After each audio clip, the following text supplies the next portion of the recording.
abbiamo deciso di fare un presidio così regalando la frutta e la verdura alla società civile perché tecnicamente le associazioni di categoria che sono CIA, Confagricoltura e Coldiretti ci hanno offerto una parte economica che secondo noi non è in linea con le perdite e l'inflazione che è attualmente in corso rispetto a questo. Avevano chiesto 120 euro lordi i sindacati seduti al tavolo del rinnovo del contratto provinciale dei lavoratori agricoli, una cifra ancora lontana. Non sono adeguati al caro vita gli stipendi in un settore fondamentale, per questo in Piazza dei Signori a Padova si è regalata frutta e verdura, il simbolo di quel pomodoro, di quella zucchina che per ora è stata messa sul piatto, sostengono. Questa la media degli stipendi.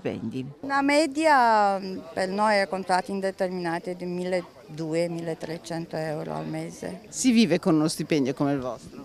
È pesante, cioè appena, specialmente chi non è da solo, vive da solo con un affitto e tutta la vita che è così non ce la fa. In provincia di Padova sono circa 10.000 lavoratori, una parte sono stagionali e la maggioranza sono circa 8.000 stagionali e 2.000 sono lavoratori assunti a tempo indeterminato in agricoltura. Il nostro è anche un atto simbolico di fronte a lavoratori che spesso sono invisibili e che hanno bisogno di avere dignità. E questa dignità gli dà il contratto di lavoro, glielo dà il contratto nazionale e glielo dà anche il contratto provinciale. Una protesta che arriva alla vigilia di uno dei periodi più importanti dell'anno, con la vendemmia ormai alle porte nei Colli Euganei. Ci si lamenta sempre del non riuscire a reperire la manodopera, però chiediamoci anche questo, perché magari non riusciamo a reperire la manodopera? Perché i salari non sono così convenienti.